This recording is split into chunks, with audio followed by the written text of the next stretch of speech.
I speak here, you can hear me? We're about to start. I need a little bit more, so if you're closer to the mic, it's better. But If it's for Halloran, you have to get closer to the. Can you hear it? Hi everyone, we want to start and I don't have high quality sound. No, you're perfect. That's much better. I would like to sing the blues now. Please, please. Da-na-na-na-na.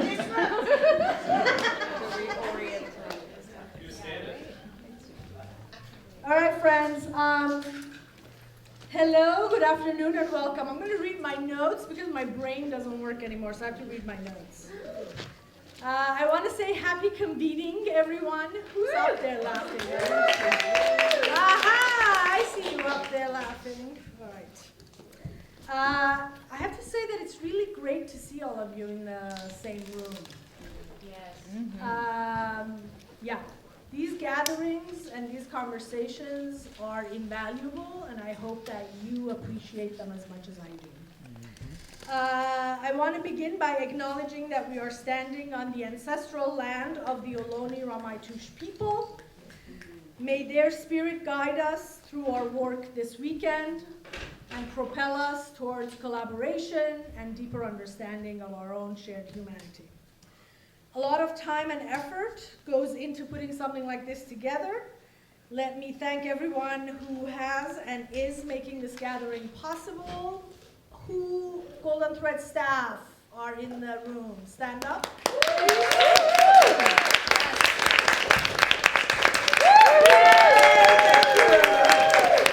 Thank you so much for your incredible support. Board of Trustees of Golden Thread, that is our backbone, and they support everything that we do with their financial support and their community building support. The Hewlett Foundation, who is the only foundation that supported this convening financially. I'm grateful to them. Our fabulous interns. Maya, where are you? Maya, yay, thank you. And I have to acknowledge Michelle, who's in the lobby.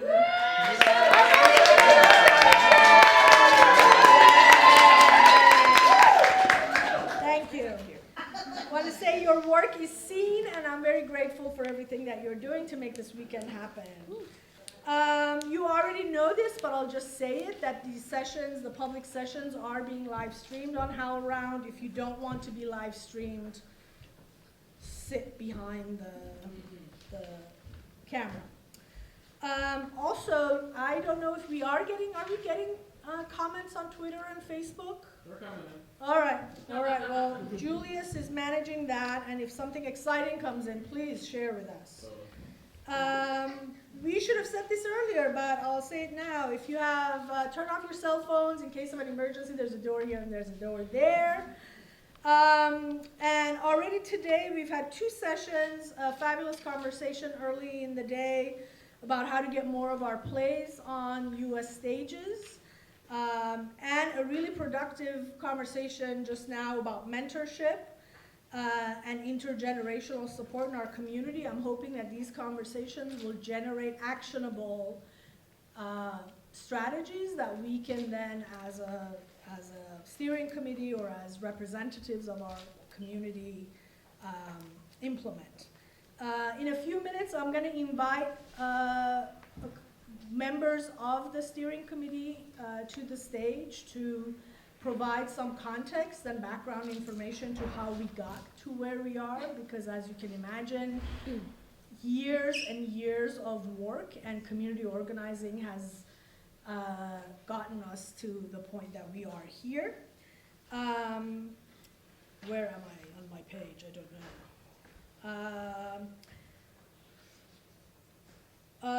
Including what I wanted to say, including the MENA survey, which Kate will talk about, and our work with TCG Theater Communications Group, which Andrea will talk about.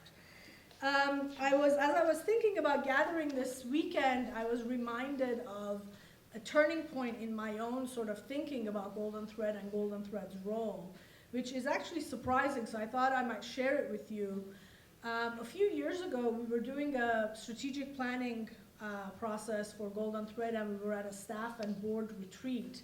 And we were having conversations about what distinguishes Golden Thread's work from other theater companies. And we were imagining a world where Middle Eastern plays are being produced by many, many theaters across the US. And in that environment, would Golden Thread still be relevant or not?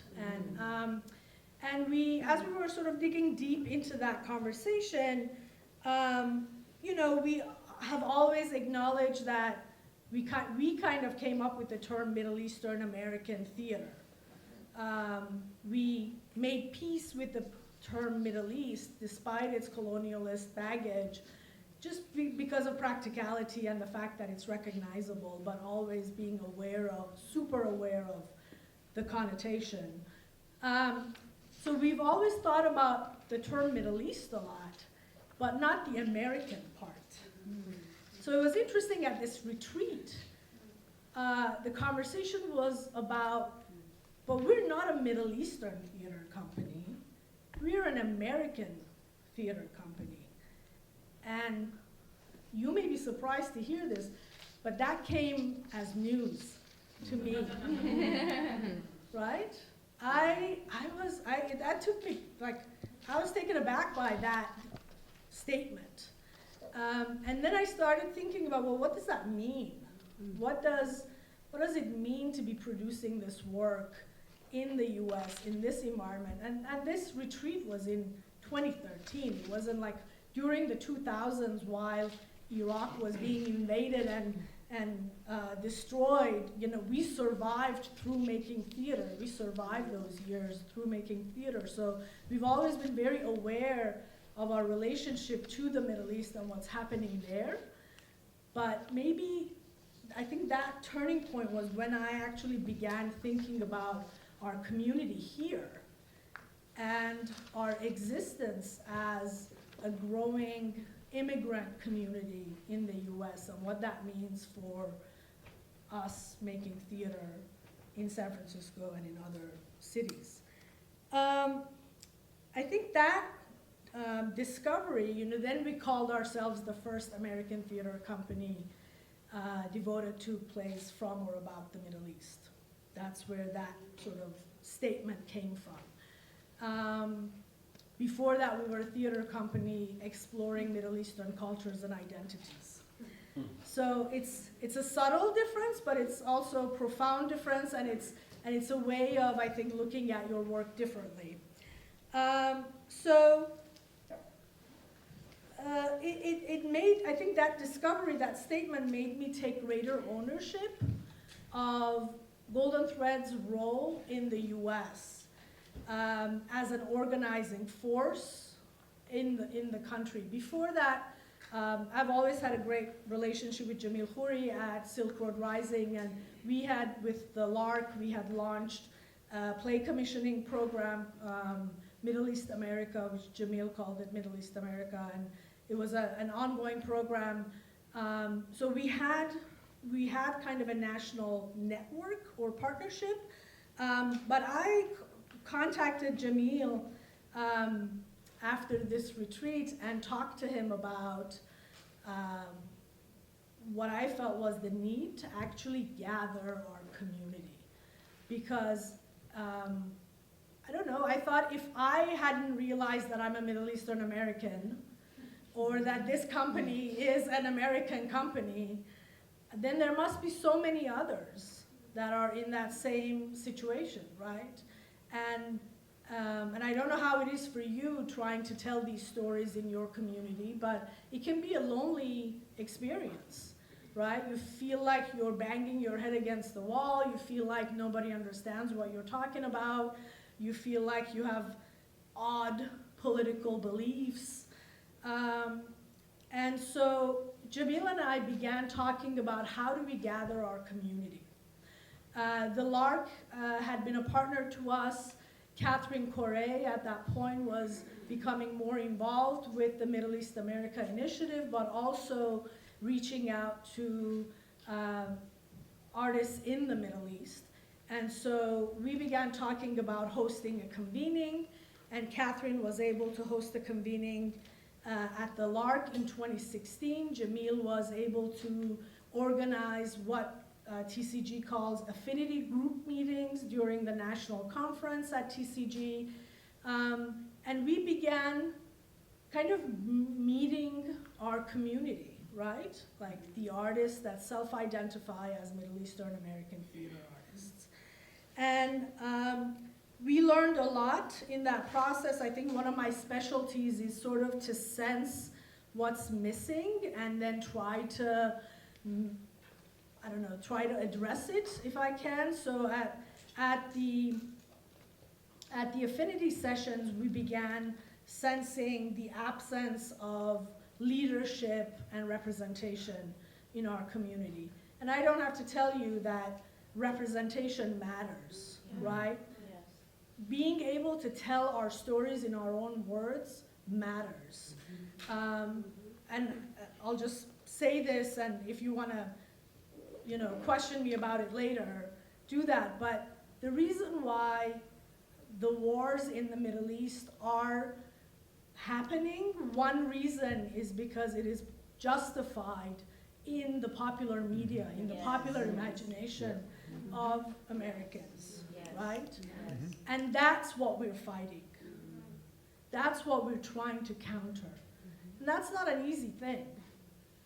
So that requires leadership, that requires national collaboration and partnership among all of us. So the affinity group meetings and the convening at the LARC generated some momentum. A lot of positive things came out of that gathering at the LARC in 2016. Mona Mansour, fabulous playwright, started a Middle Eastern American playwright group at the LARC, which just recently had an evening of readings, very successful. The Maya directors, actually, that idea came from that gathering at the LARC, and now there are 4 directors. I don't know if Evren's in the room, but yo. And then the idea of us needing a Bill of Rights came from that gathering, because the trajectory of the growth of our community, like we had gone from questioning our right to tell the stories of people in the Middle East, or our right to even tell our family stories, to claiming and demanding space for our stories, right? So when you make that jump, then you need an awareness of what your role is when you're in the room, and what is appropriate for them to ask you and what it isn't. So the Bill of Rights came out of that need, and what I heard a lot of people say about constantly being put in the position of being the cultural consultant without getting paid for it, or someone in the room sort of taking the role of being the cultural authority or the political authority on the situation. And so we developed the Bill of Rights. We sort of tested it out at affinity group gatherings at TCG, got some feedback, and then the big tonal shift happened, which we made 2 documents. One was the Bill of Rights for Middle Eastern theater artists, and then one was an open letter to producers in US theaters. So both of those kind of address the same issues, but from different perspectives, and the tone is different. So slowly over the years, a lot of people have already put in a lot of sweat equity into this movement. People have been working for more than 20 years to get us to this point. And we're slowly moving from individual ideas to collective action. And collective action requires generosity, respect, openness to people's individual experiences, and a space where we can have conversation. And this gathering is about making that space. So,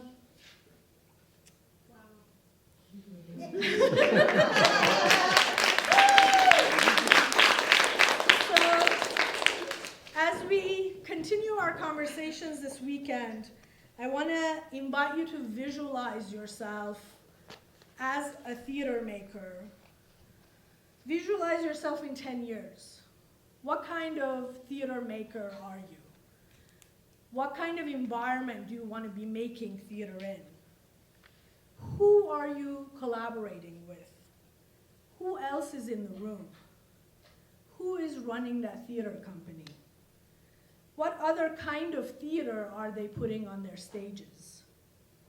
Who is on their board? What about in 20 years? What about in 50 years? I want you to visualize that. And then let's think about what can we do today?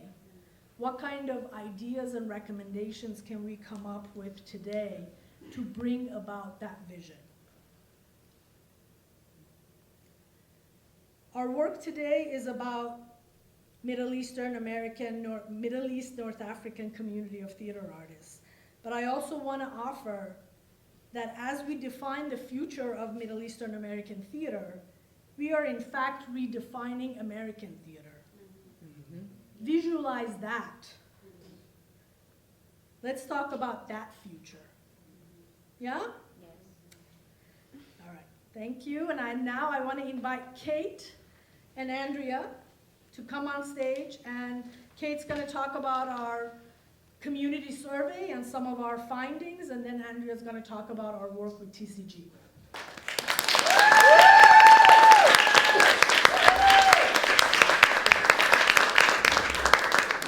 Can y'all hear me? Yes. Okay, hi, I'm Kate Moore Heaney. I'm the artistic producer at Noor Theatre in New York City. Sorry, you want Thank me to you. lower this? That's Yeah, great. a bit lower. Thank you. Yes, so I work with Noor Theatre in New York City. We support, develop, and produce the work of artists of Middle Eastern descent.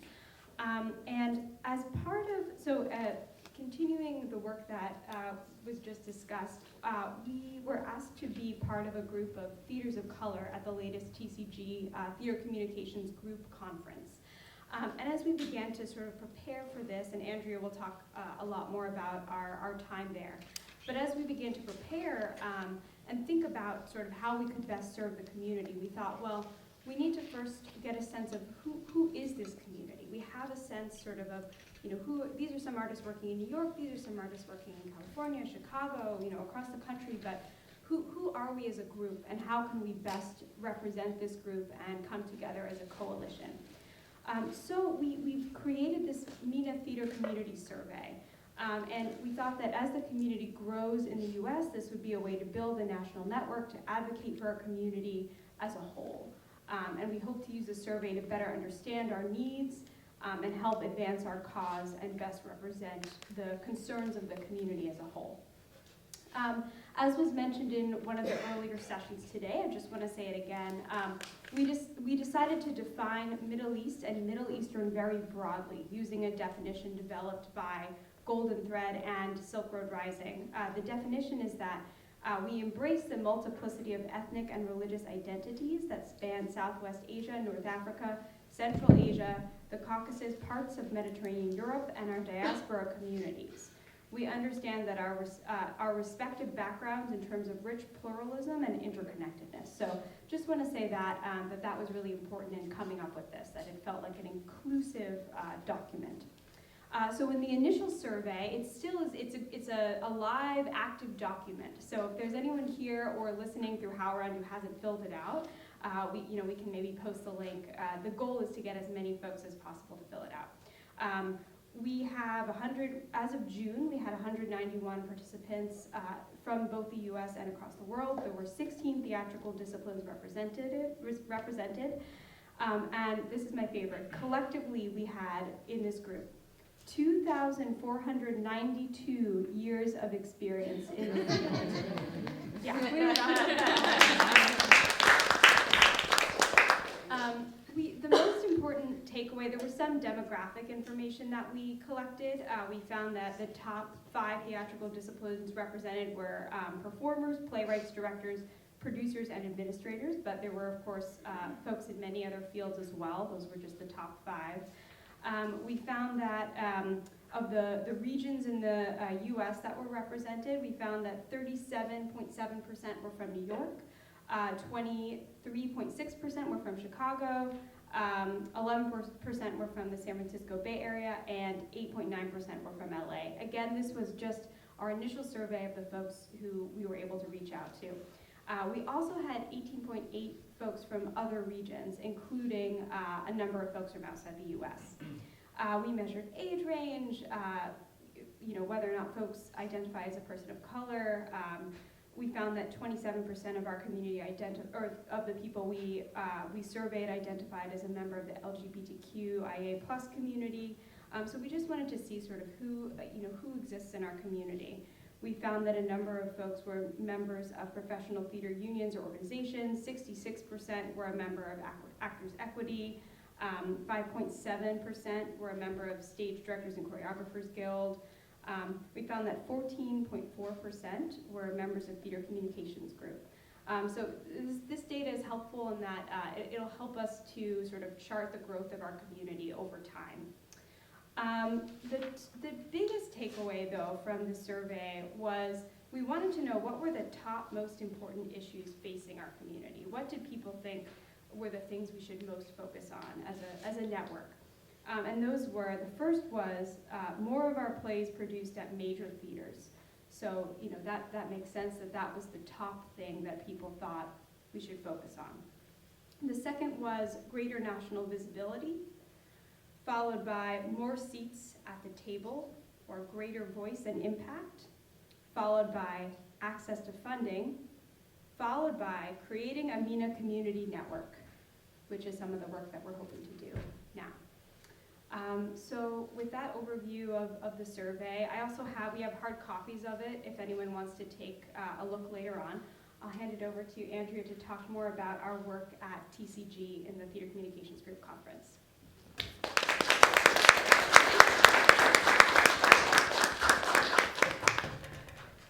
Hey y'all. Hey. How you doing? Good. What a beautiful room. Yeah. I'm so excited. No, really. Yeah. What a beautiful room. I'm so excited to be here. I'm fresh off a plane, so this is quite off the cuff, and I will do my best to appropriately represent. For those of you who don't know me, my name is Andrea Assaf. I'm the artistic director of Art to Action, Inc., which is based in Tampa, Florida. And I'm Lebanese American, third generation.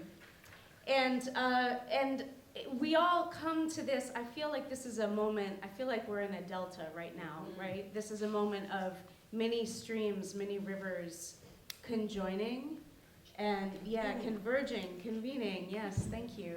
And so I'm gonna talk about a little bit of some of those other streams. Perhaps the main one, the largest body of water leading us here is what Torange began with. But also, so TCG, Theater Communications Group, has had over the last several years an initiative under the framing of EDI, or Equity, Diversity, and Inclusion. And I want to give props to TCG for really listening to artists of color in the field many years ago that had a lot of feedback about how we were feeling served or not served well enough. And the leadership in TCG that really took on this initiative to make substantive change in the organization in a way that would impact our experience going. So if you haven't been to a TCG conference, or you haven't been in many years, go back or try it out, because it feels quite different now. And that's partly due to this cohort work that TCG has been doing, led primarily by Emilia Cachapiro and Elena Chang. And so what's unique this year is that they're in the fourth cohort. And they decided to make the fourth cohort focus specifically on theaters of color, and particularly networks of color within the theater community. Because some feedback that was received earlier on was that from artists of color who were participating was that this feels like white America is still the center of the conversation. Yeah? And how do we talk about equity, diversity, and inclusion, and even go further and talk about justice in a way that doesn't center the historical center, right? That is truly as complex as we all are and as our field is today, right? So they made this commitment to bring together theaters of color and networks of color that serve theater artists. Also, multiple streams leading to a delta, yes. I want to lift up the work of Leslie Ishii and East West Players and the Consortium of Asian American Theaters and Artists that also was convening networks of color in 2016 and doing that work prior, to start to talk about how could the Latinx Theater Commons and the multiple Black theater networks that are in the field and the Consortium of Asian American Theaters and Artists, which is relatively new, and trying to understand how to be inclusive of what we deal with calling the Middle East, understanding that a large part of it is Southwestern Asia, yes, and also North Africa and all of our complexities, right? Leslie, she was organizing that work under the auspices of ACADA convening in 2016. TCG was working on Cohort 4 and developing that, and the LARC and Golden Thread and Silk Road and all these folks were working on figuring out how to convene us together. And these multiple streams have led us to this moment. And I also want to make sure that we acknowledge and lift up other organizations that aren't necessarily theater organizations, but that have had a big impact in our ability to come together. And so I want to name MISNA and RAWI, the Writers Network, and the Arab American National Museum, and their convening, currently called MOVE. And make sure that we recognize that, all these things bubbling in all these places in the 21st century are leading us to having greater collective voice and power and input and vision, yes? And that we cannot do that in isolation. We are in a historical moment in which we must, I feel, and like Torange said, talk to me later if you don't agree, but I feel we must embrace our status as a community of color in the United States. Now, I know that's complex for us in the way that it's complex for the Latinx community, right? Because many of us pass as white, many of us live our daily lives as white, and many of us can't pass and can't live that way, right?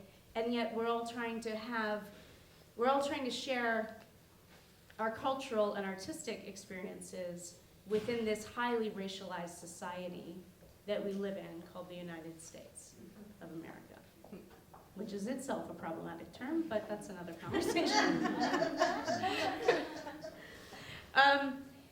So if we are trying to build voice and representation and collective power around cultural representation and around, the direction that this country is going in and who we are and what we do in the world, that we're all a part of if we live here.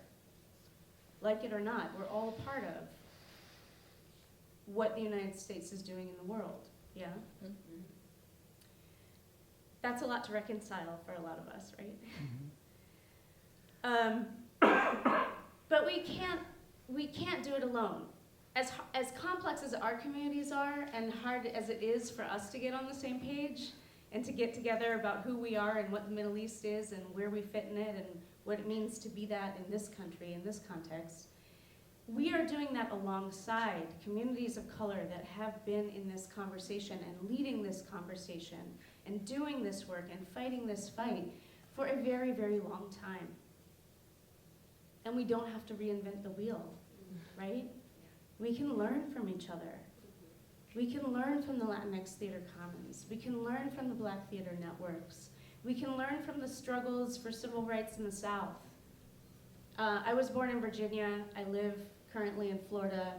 I've lived throughout my life south of the Mason-Dixon line at different times. And it is different. It is a thing. And it is extremely underrepresented. The US and artists in the South continue to be extremely underrepresented, which led to the creation of an organization called Alternate Roots, which I'm a part of, which is a tremendous resource for us about how to organize, how to collaborate with organizers, about how to have these difficult conversations about race and equality and justice as we're trying to do our artistic and cultural work. Yeah? It's a lot. All of that is a lot. But that's our charge. And so, so I want to give thanks to and lift up all the other folks who've been out there in the field doing this work and paving the way and creating models, which we're going to talk more about tomorrow. And I also want to acknowledge that we're not the only ones trying to figure out how to do this now. That Native American theater artists, First Nations, First Peoples artists, and Indigenous artists in this country are in a similar place as Middle Eastern communities in terms of there is no infrastructure. There is no national network for contemporary artists in theater, right, for them. And so they're also in this kind of early stage. How do we get together all of our nations that haven't always been friends, let's be honest, right? All of our communities that don't always get along. All of our histories that have such complex and different relationships to the United States, national government, yeah? And how do we build solidarity without erasing any of that? But really creating a vision for the future, as Torange was saying. So I wanted to plant those seeds and offer some of those questions and offer to you that we'll continue to explore them and unpack them and talk more about coalition building tomorrow. And it is a tremendous, really tremendous honor for me personally to be here with all of you as colleagues. And I'm so excited for what it is that we're going to create together. Thank you.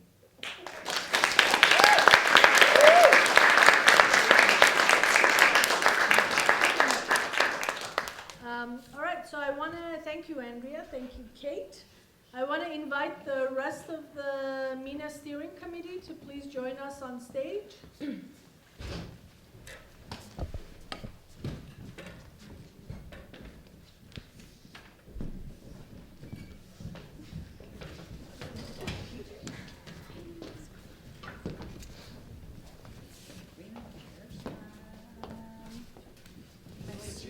Do we need more chairs? There are a lot of us. I'm assuming we're going to do this, right? For the photos, I'm hiding back.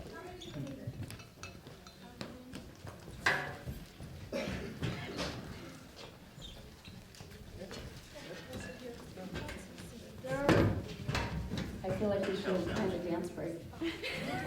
Chairs. That's Jamil's chair. Yeah. There you go. Ah, Perfect. Jamil, here. I don't know if you're watching. We love you. Trust picture. I love it. All right, so this is, I thought that maybe we can take this time for you to get to know who we are. We are a self-selected group of people.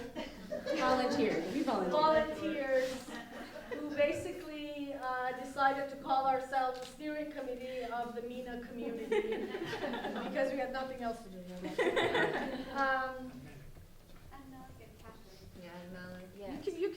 You can add them. That's the one that came to me. And I thought that maybe some of us you've met already. Some of yeah. So I thought maybe we'll go through and introduce ourselves and just say something about. I'm actually personally curious to hear everyone's reasoning for wanting to be a part of the steering committee, given how busy everybody is. Yeah, is that interesting? Is that an interesting? Yes. Would you like to know that? Yes. No, we start.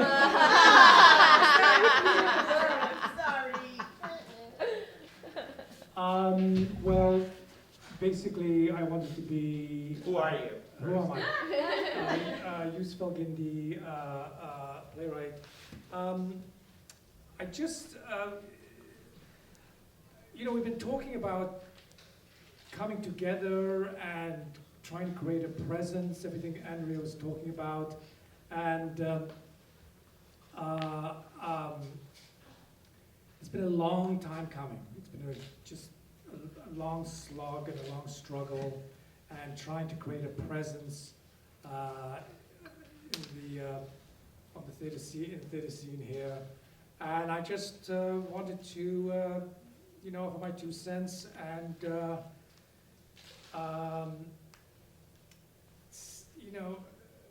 your question, and I'll pass it along in 2 seconds. You shouldn't have given me the microphone because this is going to become a therapy session and really unload the anguish and the struggle of trying to just say, we're here, we have a voice, and to your question,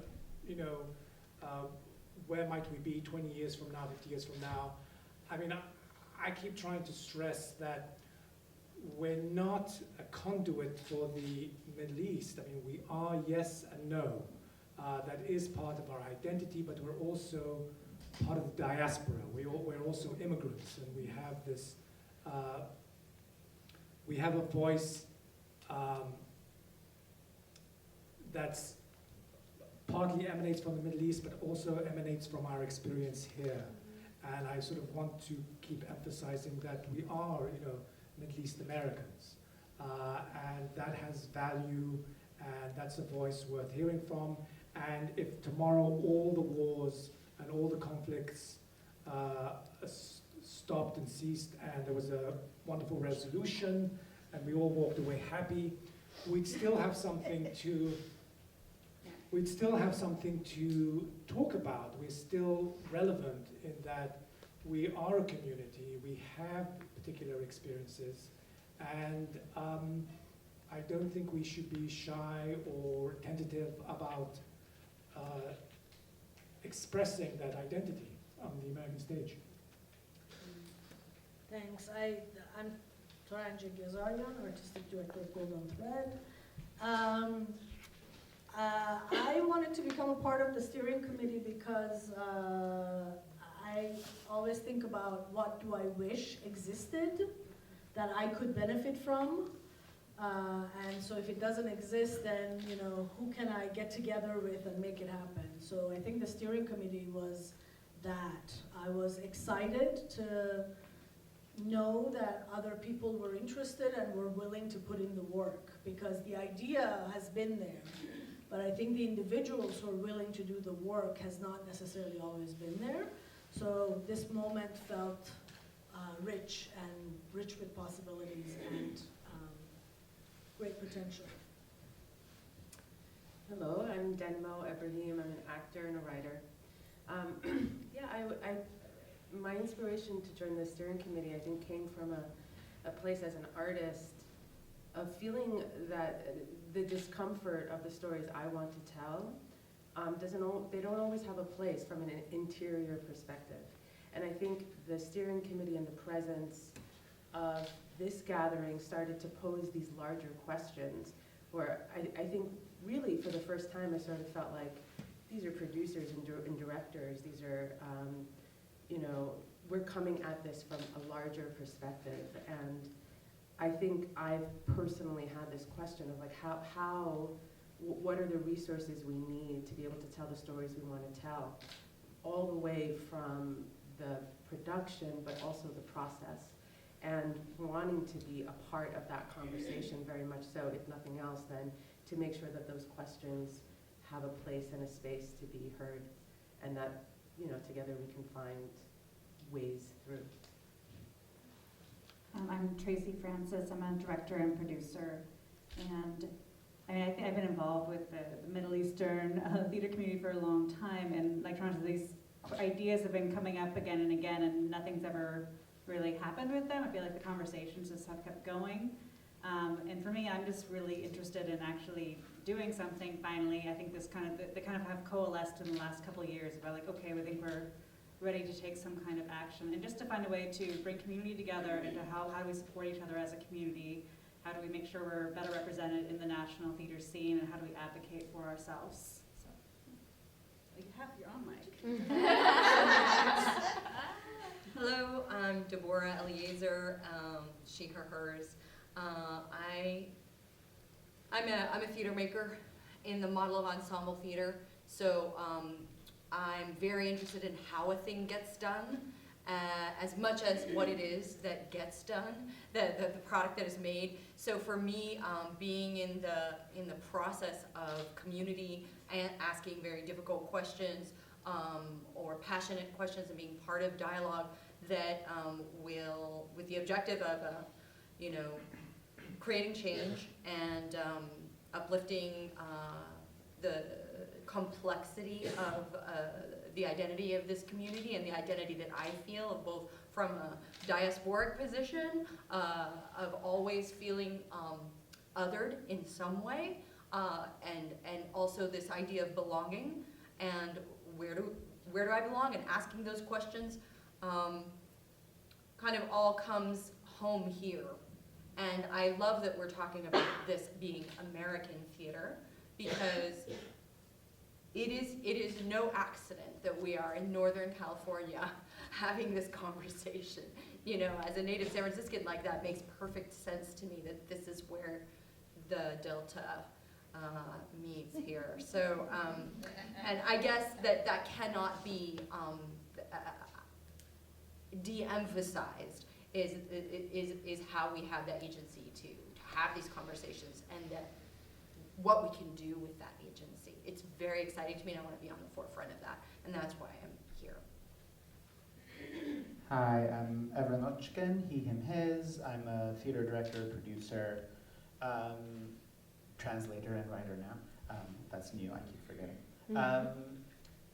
I guess for me, this idea of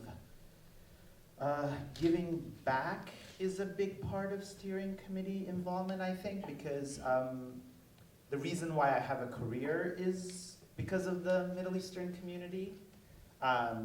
Every opportunity, really, that has catapulted me in any way forward has come from folks here in some way. So it felt really important that as this moment started happening, that I raise my hand, step forward in whatever way I can, and just help out. And the other thing that was important to me is, I started this journey, Torange doesn't remember this, she always gets annoyed with me when I tell it, but I'm gonna tell the story anyway. Our first conversation, I avoided Golden Thread for 4 years because I didn't want to be boxed in by my immigrant Middle Eastern identity. And finally, she forced me to have coffee with her. She's like, everybody keeps telling me there's a Turkish director. Who are you, and why aren't you talking to me? And I said, as young men, artists, strong-headed tend to, I was like, well, I don't care about Middle Eastern theater. I only care about good theater. And she said, good, we agree on one thing. And then welcomed me into the space anyway. So, and then 15 years later, I'm up here, and I'm like, I'm a Muslim Middle Eastern theater maker. It's like I own this thing. It's nice. So if I could have that journey, because there was a space, and I got lucky that space was in San Francisco when I arrived, to give me space to figure that out and to give me resources so that I could make my mistakes and move forward in the way that I needed to. I'm hoping that, and I've seen so many artists not have that in other cities because Golden Thread doesn't exist there. So my hope is that hopefully I can help make a national thing so that no Middle Eastern emerging artist, fresh out of school or in school, feels like there isn't someone like them or an organization for them. So that just feels really important to me. So many. I know, nice. So many. Hi, I'm Haddad. I'm an independent creative producer, not director. I guess my reason is I'm Lebanese, but I'm identity confused, like a lot of people maybe. I was born here, I grew up in Europe, and then in Lebanon, and then anyway. So when I started producing, I'm interested in intersectional work because that's when I believe I thrive and have different voices. But then I realized in order for work to be really intersectional, there needs to be everyone has to have the same seat at the table or same opportunities to have seats at the table. And the fact that the Middle Eastern community doesn't have a coalition. And also, the first play I produced was Middle Eastern, and seeing all those challenges and opportunities that came up while doing that. So, you know, wanting to be part of the conversation and owning my roots in a way, also. Well, since you've kind of already heard from me, I'll give a really personal answer, which is I grew up in places in the United States where there was no Middle Eastern community around. I didn't grow up in community, right? I grew up totally with that identity confusion, and I could just kind of be that exotic racial enigma that could like passes a lot of things, and didn't always have to talk about it until 9/11, when I lived in New York, and the public perception of my identity changed overnight. Really overnight, like shockingly so.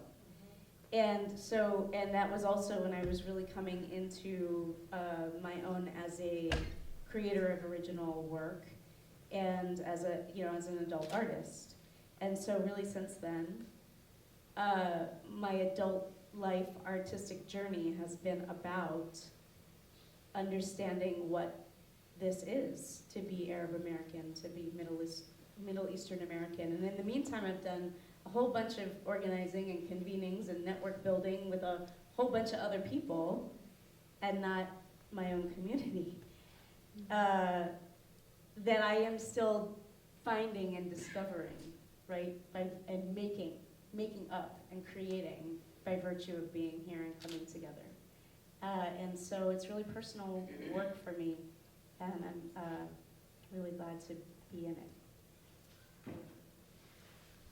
You've already heard from me as well. Kate Moore Heaney from Noor Theatre in New York, also a freelance director. And I joined the steering committee really for two reasons. One is that similar to what Evren said, I was really lucky to find an artistic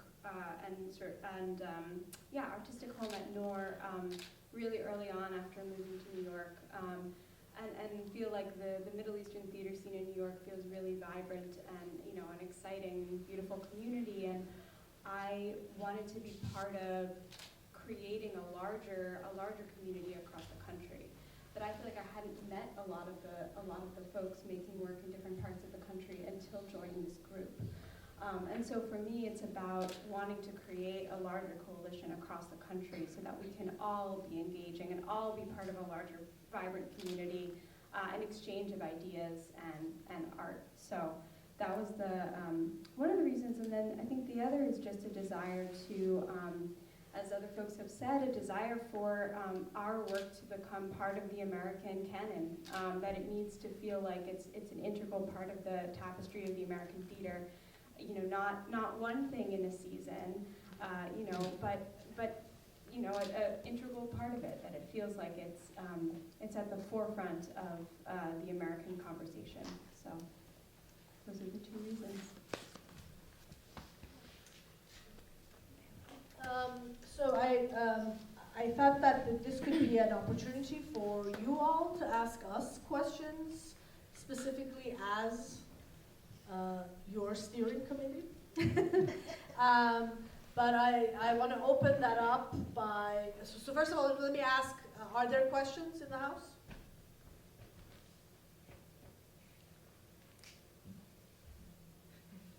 Okay. Yeah, I'm like this is right now. Thank you.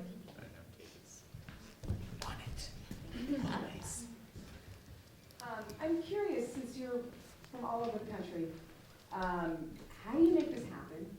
And what is your collaborative process like? Kate makes it happen. Kate makes it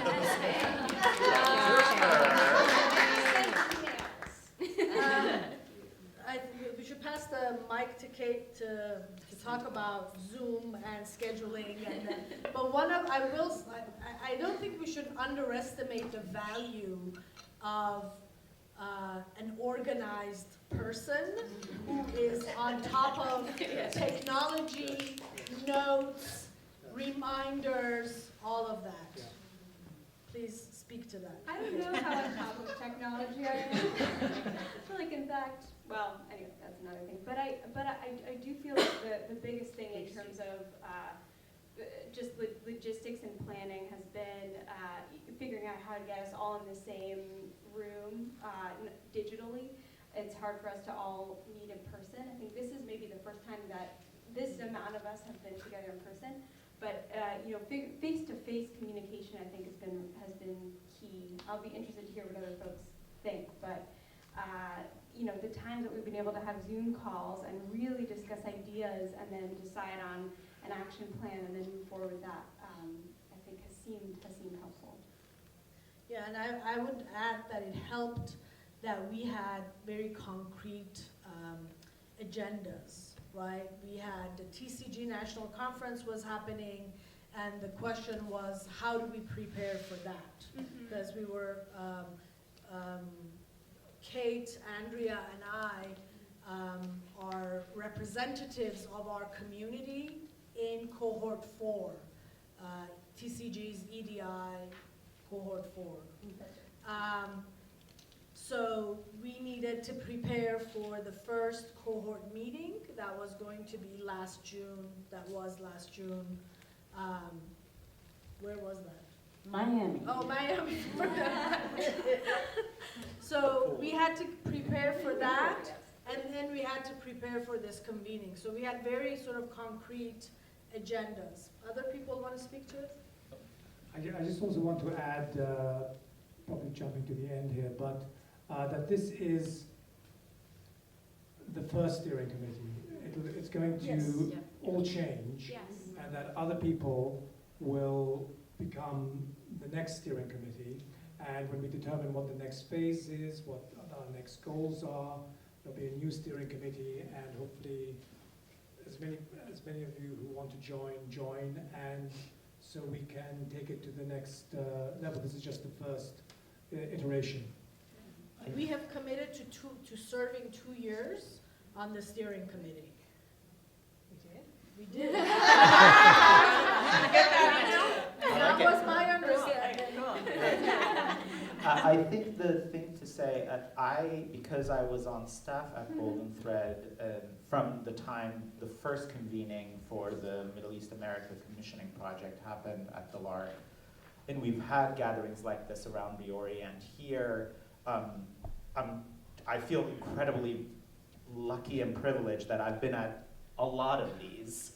And it was really interesting experience, and maybe it's a part of my understanding of myself in the space as well, evolving. But the conversation started from like questioning the space, like what does this even mean, to like, we are here, you have to listen to us, to, oh, we actually have to compromise, to, there's been like a real evolution of the conversation and our relationship to each other. And it was frustrating at times because it constantly felt like 2 steps forward, 1 step back. And I must say, there was a moment, and the seed was planted, I think, 2016 with the Kata and the TCG and the convening. There was like a year of convenings for us, where all of a sudden it went from, so what are we doing? And it feels like we're here, like finally a bunch of people raised their hands and now we're doing something. And that has been really interesting in the sense that there's quite a bit of trust, at least to each other, and that, because of life, I wasn't at the last call, but I knew it was fine. You know what I mean? There's this sort of, because it's national, because it's so ambitious that, like, you have to put in the work when you say you're gonna put in the work, and then you assume that the other people are gonna take care of other things. And we've had leaders, and I'm looking at, Andrea and Kate and Torange and Jamil in absentia, who've also sort of been really beautifully setting course forward, a vision of what the conversation might be, like how the conversation might be structured. So it feels like I just want to say that this feels like a major step forward for me as someone who's been in some of the, like a lot of these conversations along the way, and it made it so much easier to step forward and say, yeah, I'll do that, because it was so much clearer now. And I think we should, celebrate that's not a, that's 13, when did 2008 is? Yeah. So it's, 11 years, it took 10 years to get clarity enough for a bunch of people who will probably disagree about a lot of things to get in the space to disagree. I think that's pretty awesome. Tracy, you were going to make a comment, and then we have a question on that side. I just wanted just to kind of frame some stuff. So tomorrow we're going to do some sessions about really getting nitty-gritty of organizational structure and names and all of that. But I also wanted just to kind of pose to you all what you guys feel a national coalition, like why that might be important to you or not, and what it could do. Because we've all been talking about it, but I think part of this convening is to hear from the rest of the community of what this organization could look like and what it could do. And so I'm interested in your thoughts.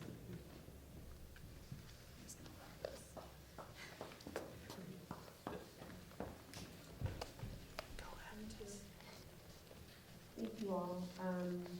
I think you've partially answered my question, but I would like to know, I can see that, you all have put a lot of time and work into making this happen, and you've offered something. So I want to know, really, what do you hope to take away from this convening? What do you need from us?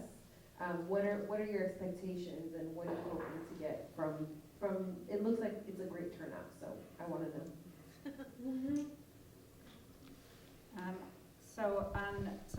On Sunday, tomorrow, whatever day it is, so we'll be doing some more working type sessions, and then we will have kind of a smaller kind of working session at the end of the day, and we hope to come away with actually a plan moving forward of what we're going to call the organization, what we're doing online about it, what the organization structure might be. This might be overly ambitious, but that is some of our goals for the end of this weekend, and to get your guys' input as that develops, so we are making sure we're reflective of the community. Yes. And I want to encourage us to come up with, not just, the first impulse is to think about what's lacking, right? So then the next step is what can be done about it, right? So I want us to come up with what can be done about it. What can each of you do about it in your own sphere, right? Evren mentioned the 2016 convening, the idea of creating a group for Middle Eastern American writers in New York, that came out of necessity and one playwright's willingness to organize it, right? And Lark. Kareem found me also. Mona and Kareem found me. Mona and Kareem, and then the Lark gave them space, right? Mm-hmm. Or you guys, the Maya directors, you started talking that year, and then in a year or something you had a partnership or an organization. So it doesn't have to come from the steering committee. It doesn't even have to be done by the steering committee. Each of you are fully empowered to lead your own little movement or your big movement, right? And we'll follow you. So come up with actionable. What? Can I guess Emmett really quick? Yes. Just to add on to that, you're talking about, solving a problem or what's lacking. I'd also like to think about what we want to have, not necessarily a problem we're trying to solve, but what are we dreaming about? What are these bigger ideas and hopes and things we have that are just awesome that we want to do?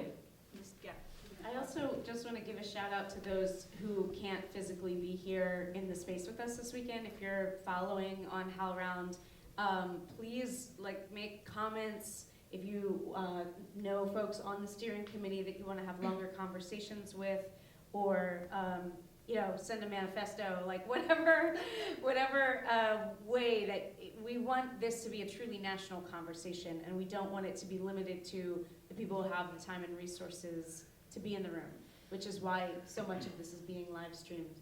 So please make sure that you connect and find ways to be in the conversation. And also, I just want to acknowledge that nobody really elected us. This is a volunteer effort.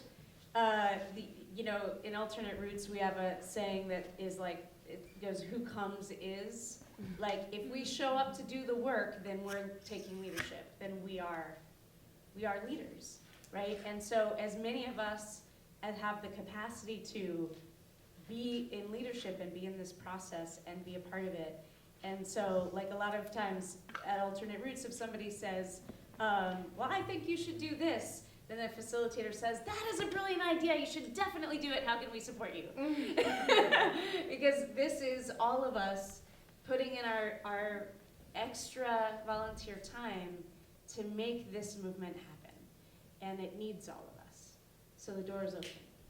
And I think this Adam had a comment? Sorry. Go. Oh, I was just going to say, one of the biggest worries I had, I feel like I'm channeling Layla now, Layla Buck, is on her way, by the way.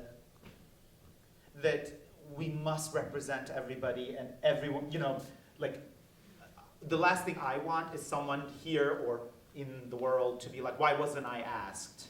You know what I mean? And I think when we're creating a national movement, there's a certain like, you know, you weren't asked this time, and now you know. So next time, as Yussef said, you know. So I just want to say this is an organic movement that really came out of the gatherings and connections that these 3 or 4 organizations happen to have. We are certainly more heavily representative in the Bay Area and New York than in Chicago than other places, just because those were the places that these companies were located in. So I just want to say that there is this stepping forward as you get inspired and as you want to is a big thing for me, because we weren't elected. It happened. And I think there can be great things that come from when things happen like that. So. Thank you so much for doing this. And my question is particularly about the 2 last comments, which is like people who aren't included or people who aren't able to make it here. I'm curious, even like with the survey, how were you able to compile the people that you sent it to, and who is missing, and how can we as a community somehow support this committee to ensure that the word is out there, and then that I guess my question center is really around communication. How can we ensure that all of these different initiatives, like Karim and Mona's writers group and the Night at the Lark, or whatever it is happening, somehow is all compiled in a place so that people know that it exists, and that so that they can tap into that. Whether that means like a newsletter, even like now we've set up, or you've compiled these 5 things that we want to work on. How do we know, if the next convening is in 3 years, how do we know like what's really working, what's been improving in these 3 years? Do we have like a bi-monthly, every couple of months type of newsletter where we learn what's going on, etc.? How can we make communication really streamlined in the community so that we're all supporting each other? Thank you so much for asking that. I think that's such a good question. To address the first part of the question about how did we compile the folks that we reached out to, it was honestly mailing lists of the different theaters that we all work for. And it was about trying to have as wide a reach as possible, but knowing that there would be no way that we could reach everyone. And so I'm so glad that you've asked this, because we have everybody in this room and we have people watching nationally. And the goal, I think, is to compile as many people as possible. And I think your idea of a newsletter is a beautiful one. You know, the idea that if everybody in this room takes all the contacts that they have in the community and we compile, you know, a massive list, and we find a way to be in touch with as many people, and it's an ever-growing chain that, you know, that person says, oh, did you get that email? You didn't? Oh, let me add you to the list, you know, and it becomes an ever-growing thing. So I'd be excited to talk more. And just forwarding the questionnaire, you know, this is what a lot of us just did with a survey. I got the survey and I just forwarded to as many people as possible. Do you all have a Facebook group? Not yet. Okay, I'll create one. Well, there is a Yes. MEA. There is a Well, that's different. We don't have. There is a Middle East America Facebook There are a group, couple of them, yeah. Like different. and there's In the Same Room Facebook group. So those exist, but we are not religious. We'll invite them to take the survey too. We did. I just want to lift up something that Tracy said, which is part of our charge, our time together here, is to answer some of these questions. It's not that we already have answers, but that we're coming together to say, what do we want this to be? Do we want it to be a coalition that has a kind of organizing model? Do we want it to be a service organization that we all become members of? Do we want it to be an organization at all, as in a nonprofit? Or maybe not, maybe some other kind of, something like the Latinx Theater Commons model. So I think that those are all living questions that we're hoping to get your voices in the conversation so that we have more clarity by the end of the weekend about, well, what direction, what's the group vibe, or what direction does this organically want to go in?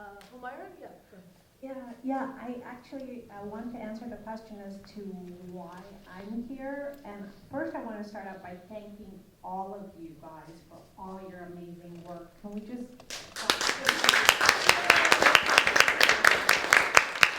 Because I feel it takes leadership like yours to get us all together. I mean, I have been working in theater for 10 years, but really my only connection to the MENA community has been Torange, Evren, you know, and a couple of actors that I've worked with, but I always felt outside or didn't make the effort. So just being in here with everyone and hearing similar stories and hearing stories about, you know, actors being roped in to do free work, it feels really good because we all have, you know, a lot of commonality. So that's why I'm here, and I really want to thank you all for doing all this work. Thank you. There's a question here. Yeah, you want to? Hi, I was just going to ask a clarifying question because this was mentioned that you all had come up with these ideas during TCG conferences. Are we affiliated with any organization, or would this convening be like a TCG specific initiative? I guess I'm like asking about organizational affiliations that exist, or would we be something independent? We are certainly TCG adjacent, I would say. You know, the TCG affinity space was one of the many places where conversations took place. We really believe in a lot of the stuff that Elena and Emilia are doing at TCG. You know, Latinx Commons was part of HowlRound, other places. So we're sort of in that space. I think some of the conversation will be about, does this make sense for it to be launched as under an umbrella organization, or do we feel like we're going to do it ourselves and set up a whole new model? So I think some of the models that have happened, which have been in tandem with larger institutions like TCG and HowlRound, those will be discussed tomorrow. Currently, I feel like Kata has been, we basically have used the resources of every organization that's already doing this that would help us and have us there and pay for things. So that's, we're crafty. That's what we are. So we've done that, but in terms of where we take it from here, I think that's going to be part of the conversation. I had a question. I'm not sure if it's going to, where it lands, but just thinking about your group as the larger, as community members, for forthcoming agendas, and given that we've talked about identity at every single conversation so far, is there any conversation, or can there be any conversation about the census and how artists are highlighting the MENA community so that we get the resources we need? Yes, let's do it. Are you taking notes or? I think We're recording, No, right? there's recording. Right? You're like, don't forget that idea. I was just going to comment really quickly on that. I think there is other outside of the theater community, like Arab American Discrimination. I forgot their actual name of the organization, but they've been lobbying for that for years to get Middle Eastern, North African folks on the census. So there is a lot of efforts around that. Absolutely. Yeah. There's a lot of efforts. I think what I'm speaking to is integrated community. Okay. Are you speaking in a mic? No. I just wanted to use your words, lift the idea around it's going to take multiple community actions. Yes. And if we, as a community of artists, are just coming around with the idea of our own identity, I think, and the stories we want to tell, identifying the group, giving a number to it, a size to it, so that you can talk about how to finance for it. All of this is actually connected to census. So you're going to bring board members based on who you serve and how you serve them. Anyway, it's a very large topic, and I think as many folks who can be engaged in it would be great. I think that I want to sort of take your question and put it under like maybe even a slightly larger umbrella. I keep doing the political thing, which is nice. It's appropriate, I guess. But I think it's also, as we talk about what this organization is, activism, art making, right? Like these are, I think I can say every single person on this panel here carries both of those titles in different ways. And I think this specific organization, where does activism, both within the theater community, which seems more obvious, and then outside of the theater community in the way that we interact with larger movements around equity, census, Muslim ban, whatever it is, how we engage with those issues is, I think, a conversation. And it's really a conversation about where we want to focus and where the group feels like, in what ways we can engage with everything. And I think that's all within range of this conversation. So I'm really glad you brought that up, because I think that's a question that's going to continue to come up. I mean, Andrea, you had brought up, like, is this an organization that makes statements officially about horrible political actions our government takes? Is that a thing we want to do? Or is that we just only do that when a theater company does a horrible thing? Like there are plenty of those. So I think it's just a conversation, but I really appreciate you lifting that very specific question, because I think the specificity of it is around the practicality of defining the population so that you can fundraise well for it. That's awesome. And I just want to say, like, keep the artivism of it. I have a thing about the census in my show. I put it in there so that just to remind people. I have a show about Jewish Iraqi identity, and it's like, and about being American, and sort of like the myths about what it is, the fact that you can't tick the Middle Eastern box. Right. So and I support what you're saying, Sarah, because it's really important that we keep identifying and defining who it is, so that then we can have more agency as a group. Actually, that's exactly what I was going to say. So it's just we need to identify for me, what's happening now is huge. The fact that we've all gathered together over this weekend, we're creating visibility for ourselves. We're hopefully empowering ourselves by coming together, and by doing so, we hopefully placing ourselves on the map, so funders look at us and go, oh look, there they are, and maybe we need to direct some of that money towards this group that's assembling and identifying themselves and saying, excuse me, we also have a voice, fund our voice, and fund our projects. So yes, it's just being a little more aggressive about saying we're here, being visible about it, and not hiding. I think our past has been characterized by wanting to be kind of hide in the background and just not step forward. And I think what we're doing now, the fact that we're stepping forward, is huge. So this is very encouraging for me.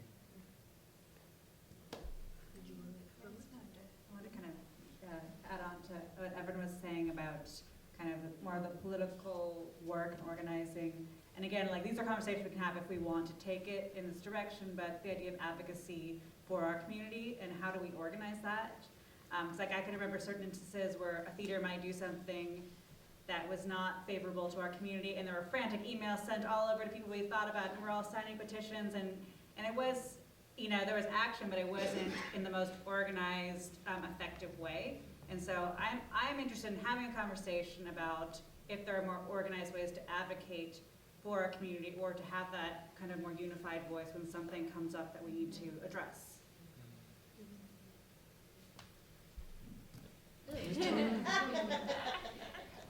I also want to say that I feel personally that it's important that we don't put the burden of representation on this in the sense of trying to force everyone to agree on everything, right? Because we know that's not going to happen. So, what this can be, though, is a place where we come together, we identify things that we are passionate about, and other folks who are passionate about working on that too.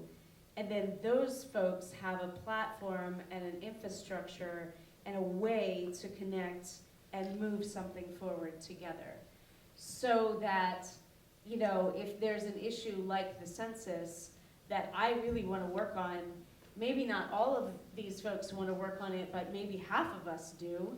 And we can, and whatever this gathering place is, can be a place that those initiatives launch from, without having to say, we all have to agree on everything, right?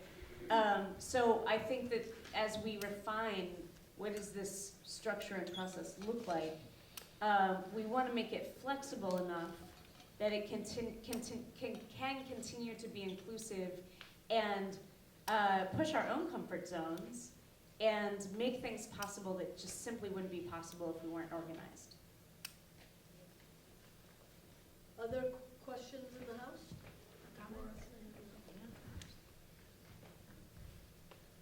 Other questions? Are we creating wasn't there a website idea at a certain point? Yes, there's gonna be a website. Yes. Is there, did I see a hand go up? No. Okay, I think that's a good place to end, because after this, so we're taking a break after this, and then we have a session on representation or increasing representation of MENA plays in academia, yes? So you'll see we've talked about mentorship, we're talking about, I can't pronounce, is it academy or academia or Academia. Whatever it is. Academia. And then tomorrow we're talking about coalition building.